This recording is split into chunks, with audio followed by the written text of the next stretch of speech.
All right, welcome back to another video of the Target Individual Program, Target Individual Experience. Um, so I'm trying to remember what I was talking about when they shut the camera app off my phone, so I couldn't save the video which I had originally did. Um, and then you saw I had to go back and just to show you guys what it is they were doing. But also, one of the things that I was talking about also in that video is how they, um, you know, when I went to visit my neurologist and what happened, and I documented it, right? So in terms of I was talking about how it's difficult to find a doctor in which they're not going to, or the doctor's office and the doctor themselves are not going to be, infiltrated and start to participate in the psychological harassment campaign, as well as, the extreme fight or flight, street theater, right? These sort of tests. So I was talking about, with my doctor, how my neurologist when I went there, and I had constant pressure of pain, not well, pain and pressure in the back of my head, and it was constant every single day. It's always there, and it was getting pretty bad. And then I went to his into the doctor's office to see my neurologist. Uh, he was I had to go get a test done, but he had asked one of the assistants there, to go and get it's an injection that he gave me in the back of the head, right? So he was like, well, he sent her to go get it. He's like, okay, you need to go downstairs to get the other test done.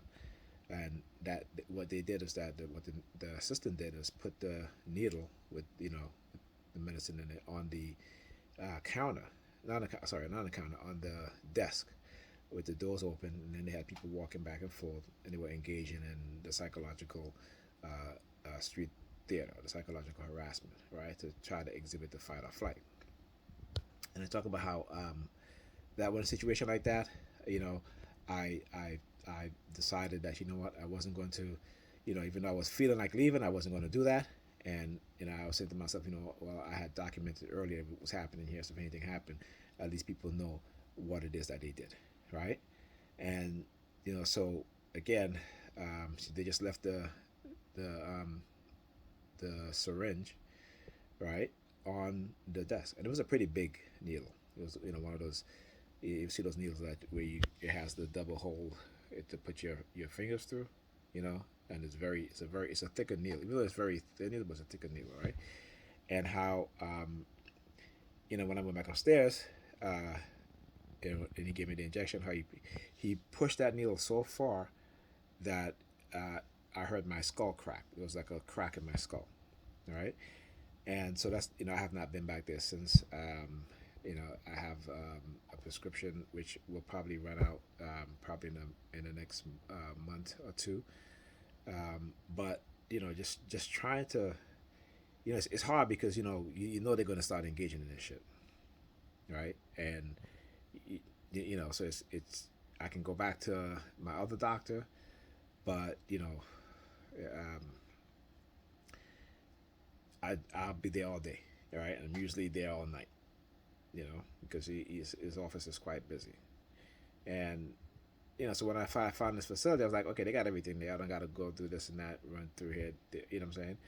But within the past couple of visits, they've been engaging in a heavy, aggressive sort of targeting from the workers there.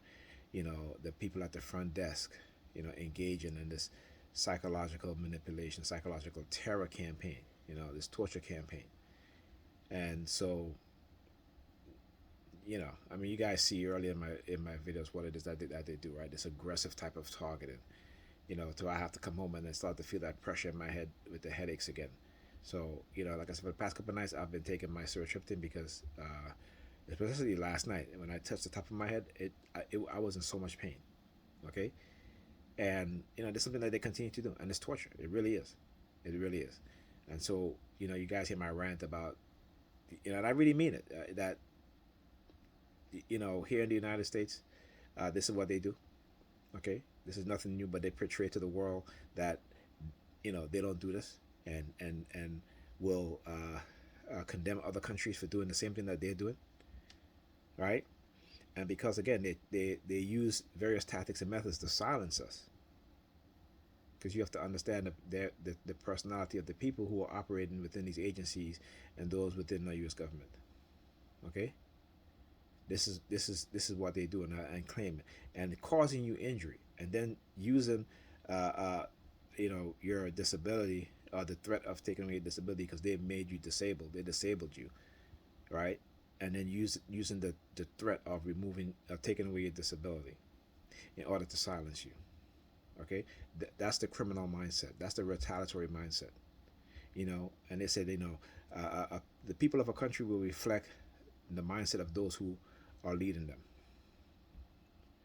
Right. So it's no surprise that you have people engaging in these things. Okay, it's not a surprise. We saw it in Nazi Germany. Right. We saw it in the eugenics movement.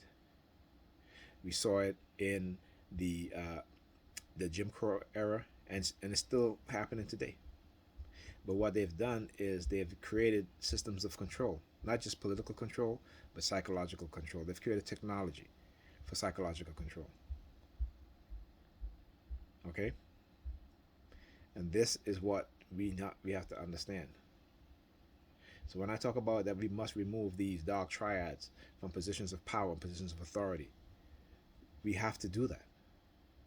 And I'm not just talking as a black person, but whether you're white, whether you're European American, Asian American, African American, whether you're a Latino ex-American, or whatever nationality or whatever color you are.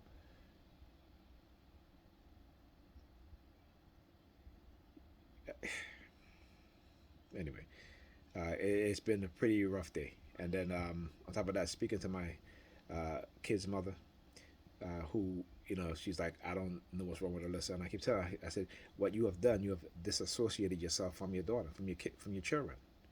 You have abandoned them, not physically, but psychologically, emotionally, educationally.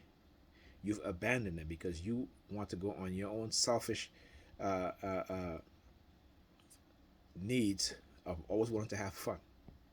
And we see this. This is how they're destroying our community as black people. And they use us against each other. They manipulate us covertly. They use religion. All right?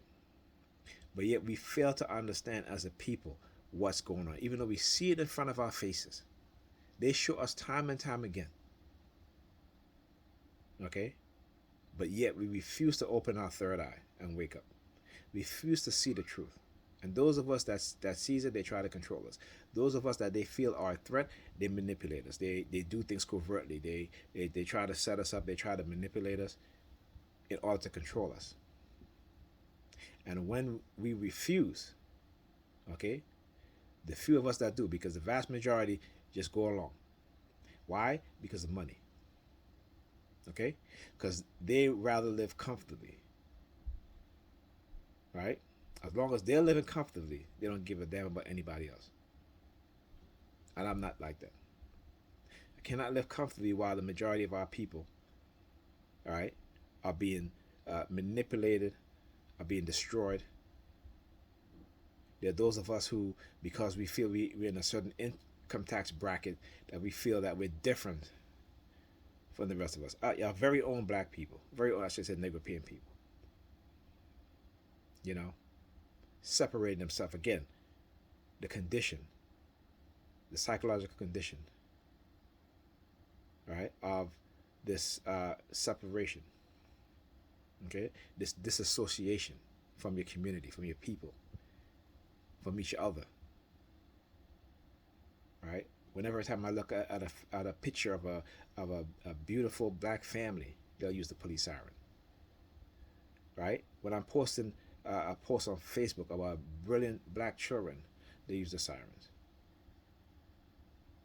Our people have been under attack, in some of the most worst and atrocious way by those within the government of this country, those within the police department, those that live in our community that are not that are non-black. All right,